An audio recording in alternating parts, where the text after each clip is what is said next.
जब्त किए गए हैं।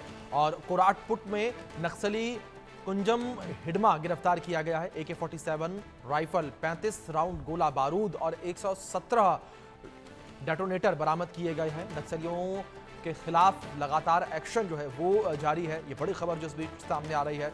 नक्सल मुक्त अभियान लगातार सुरक्षा बलों का जारी है और खुद रक्षा मंत्री और गृह मंत्री इस बात का जिक्र कर चुके हैं। गृह मंत्री अमित शाह ने भी ये कहा है कि 2026 तक जो है भारत नक्सलवाद मुक्त होगा। और इस बीच किस तरीके से ये बड़ी कार्रवाई यहाँ पर की गई है, नक्सलियों के खिलाफ एक्शन लगातार देखने को मिला। और उड़ीसा के कोरापुट में नक्सलियों को लेकर एक्शन लिया गया है और कुंजम में भारी मात्रा में हथियार जब्त किए गए हैं। कोराटपुट में नक्सली कुंजम हिडमा गिरफ्तार किया गया है। AK-47 राइफल बरामद की गई, गोला बारूद बरामद किए गए और 117 डेटोनेटर जो है वो भी बरामद किए गए। और आप तस्वीरों में देख सकते हैं कई जो चीज़ें हैं यहाँ पर नक्सलियों के पास से बरामद की गई हैं। कई हथियार जो हैं वो बरामद की गई हैं और नक्सल सामग्री जो है वो इनके पास से बरामद की गई है, जिसमें हमें फ़ोन जिस तरीके से तस्वीरों में नज़र आ रहा है वो, साथ ही साथ कई हथियार जो हैं वो नज़र आ रहे हैं, कुछ दवाइयाँ भी नज़र आ रही हैं। तो ऐसे में कई सामान जो हैं वो नक्सलियों के पास से बरामद किए गए हैं। तो ये बड़ी कार्रवाई सुरक्षा बलों के द्वारा देखने को मिली, जिस तरीके से लगातार नक्सलवाद को खत्म करने को लेकर कार्रवाइयां जारी हैं। इसी कड़ी में एक और बड़ी कार्रवाई और बड़ी सफलता हाथ लगी है सुरक्षा बलों को और ये बड़ी कार्रवाई की गई है। कुंजम से भारी मात्रा में हथियार जब्त किए गए हैं और कोरापुट में नक्सली कुंजम को गिरफ्तार किया गया। AK-47 राइफल, गोला बारूद जो है वो जब्त किया गया है इस नक्सली के पास से। तस्वीरों में देख सकते हैं किस तरीके से नक्सली के पास से तमाम जो नक्सल प्रभावित चीज़ें हैं वो बरामद की गई है। और ये तस्वीर आपकी स्क्रीन पर जहां AK-47 राइफल जो है वो नक्सली के पास से बरामद की गई है। कई राउंड गोलियां जो हैं वो भी बरामद की गई। तो उड़ीसा के कोरापुट में नक्सलियों को लेकर लगातार अभियान जो है वो चलाया जा रहा है। ये बड़ी खबर आप तक पहुंचा रहे हैं जो इस बीच सामने आ रही है। कोरापुट में नक्सलियों को लेकर ये बड़ी कार्रवाई की गई है। 117 डेटोनेटर जो है वो भी नक्सली के पास से बरामद किए गए हैं। तो लगातार जो है नक्सलियों को लेकर अभियान चलाया जा रहा है और पूरे देश भर में नक्सलवाद को खत्म करने को लेकर अभियान चलाया जा रहा है, जिसकी शुरुआत जो है वो की गृह मंत्री अमित शाह ने। इस बीच हमारे दो सहयोगी जुड़ गए हैं, हमारे साथ ब्यूरो चीफ दीपक विश्वकर्मा और हमारे सहयोगी अक्षय महाराणा जुड़ गए हैं। दीपक, सबसे पहले मैं आपसे ही इन्फॉर्मेशन चाहूँगा, जिस तरीके से एक बड़ी कार्रवाई की गई है और नक्सली कुंजम से भारी मात्रा में हथियार बरामद किए गए, कितनी बड़ी सफलता यहाँ पर ये सुरक्षा बलों के लिए, जिस तरीके से इस नक्सली के पास से AK-47 राइफल, 117 डेटोनेटर भी बरामद किए गए?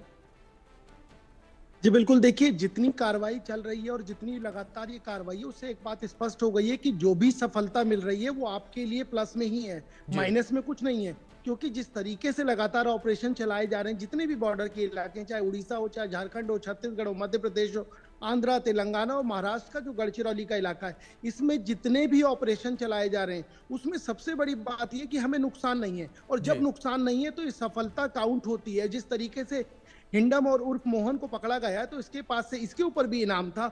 और सबसे बड़ी बात यह है कि जिस तरीके से बारूद से भरा हुआ ट्रक गायब हुआ, उसके बीच में यदि इसको पकड़ा गया, इसकी गिरफ्तारी हुई है, तो ये अपने आप में एक बहुत बड़ी उपलब्धि है। क्योंकि इसको जहां से पकड़ा गया है, अब उन चीजों के ऊपर चर्चा जरूर की जाएगी, उन चीजों के ऊपर जरूर पूछताछ की जाएगी कि आखिर जो 500 टन से ज्यादा का बारूद जो गायब किया है नक्सलियों ने, वो आखिर गया तो गया कहां, उसको लेकर इससे पूछताछ की जाएगी। और सबसे बड़ी बात ये, एक चीज की चर्चा लगातार हो रही है, उस चीज को स्पष्ट कर दूं, छत्तीसगढ़ में भी एक माओवादी है जिसको कई मुल्कों की पुलिस, ये कह लीजिए, उसको खोज रही है, जिसकी उम्र तकरीबन 60-65 साल है, जिसका नाम हिडमा मंडावी है। लगातार जब इसको पकड़ा गया तो इसका नाम भी उसी से कोरिलेट करता था। तो चर्चा ये होने लगी कि कहीं हिडमा मंडावी तो नहीं पकड़ा गया, लेकिन ये मोहन उर्फ हिडमा है, तो इसके नाम को करेक्ट कर दिया जाए। इसके ऊपर भी इनाम है, लेकिन ये उतना खूंखार यदि आप कंपेयर करेंगे तो नहीं है। इसके पास से जो बरामद हुआ है उससे ये समझा जा सकता है कि कहीं ना कहीं ये एक जिस तरीके से जो नक्सली बॉर्डर शेयर करते हैं तो उसमें इसका योगदान हो सकता है, या कोई ऐसी प्लानिंग थी कि एक बड़ा जो इनका ट्रूप है उसको ये एक जिले से दूसरे जिले में सहयोग के लिए ये निकला था। क्योंकि जिस तरीके से आप समझिए कि 33 राउंड फायरिंग, गोला बारूद और उसके साथ साथ AK-47 और डेटोनेटर, और उसके बाद इस तरीके की तमाम सामग्री जो बरामद की है उससे ये समझा जा सकता है कि एक बड़ा ऑपरेशन चलाने की तैयारी में थे, लेकिन उससे पहले हमारे जवानों ने धर दबोचा। और सबसे बड़ी बात यह है कि देखिए, ये पूरा पैसेज है, चाहे वो उड़ीसा की बात की जाए, झारखंड की बात की जाए, छत्तीसगढ़ की बात की जाए, आंध्रा तेलंगाना की बात की जाए। अब जिस तरीके से लगातार बॉर्डर पर जो फोर्सेस हैं, फोर्सेस के साथ साथ जो लोकल पुलिस है, उनका जिस तरीके से ये ऑपरेशन चलाया जाना और जो कंबाइंड फोर्सेस निकलती है, उसका ये सीधा सीधा लाभ है। क्योंकि आज से पहले जब हम छत्तीसगढ़ से खदेड़ते थे तो या तो महाराष्ट्र या तो मध्य प्रदेश उन जिलों में चले, आज इसको भी जब पकड़ा गया है तो आंध्रा, उड़ीसा और छत्तीसगढ़ का एक कंबाइन ऑपरेशन है, तब जाके सफलता मिली है। तो अब जिस तरीके से ऑपरेशन चलाए जा रहे हैं और जिस तरह की कामयाबी मिल रही है, उससे एक बात स्पष्ट है कि जो 2026 मार्च का लक्ष्य है, वो उस तिथि से पहले कहीं ना कहीं उसके ऊपर बिल्कुल ठीक है दीपक, आपने जिस तरीके से बड़ी कार्रवाई को अंजाम दिया गया है और जो तारीख तय की गई है 2026 में, उस तारीख से पहले ही नक्सलवाद को जो है पूरे देश से खत्म किया जाएगा। अक्षय भी जुड़े हुए मेरे साथ, अक्षय का रुख करूंगा मैं। अक्षय, अगर बात कोरापुट को लेकर की जाए तो कोरापुट किस तरीके से नक्सल प्रभावित क्षेत्र है, किस तरीके से नक्सलियों की मूवमेंट यहां पर देखने को मिलती है और इसी कड़ी में एक बड़ी कार्रवाई भी की गई है? देखिए, लमतापुर से लेकर पूरे जो कोरापुट के इलाके हैं, उनमें ज्यादातर नक्सलियों की जो नक्सल देखे जाते हैं। नक्सल कहीं ना कहीं उन इलाकों में जो पहले कुछ साल पहले वहाँ तबाही मचाते थे, वहाँ आतंक मचाते थे, लेकिन अभी कहीं ना कहीं कोरापुट शांत था। लेकिन आज एक बड़ी सफलता मिली है और कोरापुट के जो तमाम जो पुलिस अधिकारी हैं और एसपी और डीआईजी, तमाम जो अफसर हैं, कहीं ना कहीं उनको ढूंढने में सक्षम हुए। जो नक्सल हैं, जो आतंक मचाने की साजिश कर रहे थे या साजिश करने की कोशिश कर रहे थे, उनको पकड़ने में सक्षम हुए। कहीं ना कहीं उनको एक बड़ी सफलता मिली और जो हिडिमा है उसको पकड़ लिया गया है।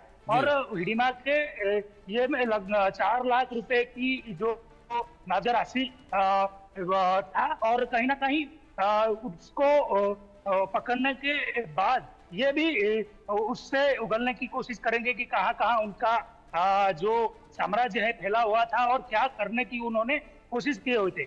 इस हाल ही में सुंदरगढ़ में जो हादसा हुआ है, वो ट्रक को जो नक्सलियों ने ले गए हैं, लगभग वहाँ तमाम जो बारूद था, बारूद को लेकर वहां से चले गए हैं। तो कहीं ना कहीं उसके रिलेटेड भी ये पूछताछ जारी रहेगी और कहीं ना कहीं उससे ये बुलाने की कोशिश करेंगे, ये उगलने की कोशिश करेंगे कि क्या वो जो नक्सल है, नक्सल कहाँ तक ये लिए हुए हैं और कहाँ तक। बिल्कुल ठीक कहा अक्षय आपने कि जो इन्फॉर्मेशन है वो निकालने का प्रयास यहाँ पर किया जाएगा नक्सली से, कि उसके और साथी किस तरीके से छिपे हुए हैं, कहाँ कहाँ पर इनके ठिकाने बने हुए हैं और कहाँ कहाँ हथियारों को छिपाया है इन्होंने। दीपक, अगर बात की जाए इस बीच छत्तीसगढ़ को लेकर कि छत्तीसगढ़ में किस तरीके से नक्सलवाद को जड़ से खत्म करने को लेकर जो ऑपरेशन है वो चलते नजर आ रहे हैं? देखिए, ऑपरेशन लगातार चल रहे हैं क्योंकि अब जो हमारे जवान हैं वो उन इलाकों में गश्त कर रहे हैं जिन इलाकों में पहुंच पाना बहुत मुश्किल था। वो इलाके पहुंच विहीन थे।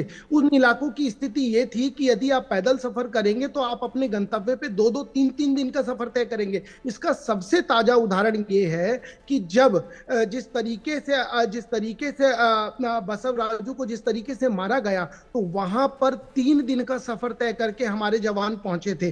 वो इतना डेंस फॉरेस्ट है कि आपके पास कहां खाई है, कहां कुआं है, कहां कौन सी जगह है, ये आपको नहीं पता है। तो यदि इस तरीके के ऑपरेशन चलाए जाते हैं तो उससे एक बात स्पष्ट है कि जब टिप आपको मिलती है, उस टिप के आधार पर हमारे जवान जो है वो फोर्सेस का मूवमेंट होता है। जो फोर्सेस का मूवमेंट होता है तो उसके बाद के जो ऑपरेशन होते हैं उसमें आपको कामयाबी मिलती ही है। क्योंकि जिस तरीके से चाहे बीजापुर हो, चाहे सुकमा हो, चाहे नारायणपुर हो, चाहे उनके भीतर के इलाके हैं, चाहे वो कोंडागांव हो, उन सब जगहों पर जिस तरीके से फोर्सेस ने अपनी पैठ जमाई और जब जिस तरीके से लगातार कैंप खुल रहे हैं, उससे एक बात स्पष्ट हो गई। क्योंकि देखिए, नक्सलियों ने माना, बीते दिनों नक्सलियों ने इस चीज को माना कि 28 लोग हमारे मरे हैं, हमारे कमांडर समेत 28 लोग हमारे मरे। बिल्कुल ठीक कहा आपने दीपक, जिस तरीके से नक्सलियों के द्वारा भी इस बात को माना गया है, इससे साफ ये होता है कि नक्सलवाद को जड़ से खत्म करने को लेकर एक बड़ा ऑपरेशन बड़े पैमाने पर लगातार चलाया जा रहा है सुरक्षा बलों के द्वारा। फिलहाल बहुत शुक्रिया आप दोनों का जुड़ने के लिए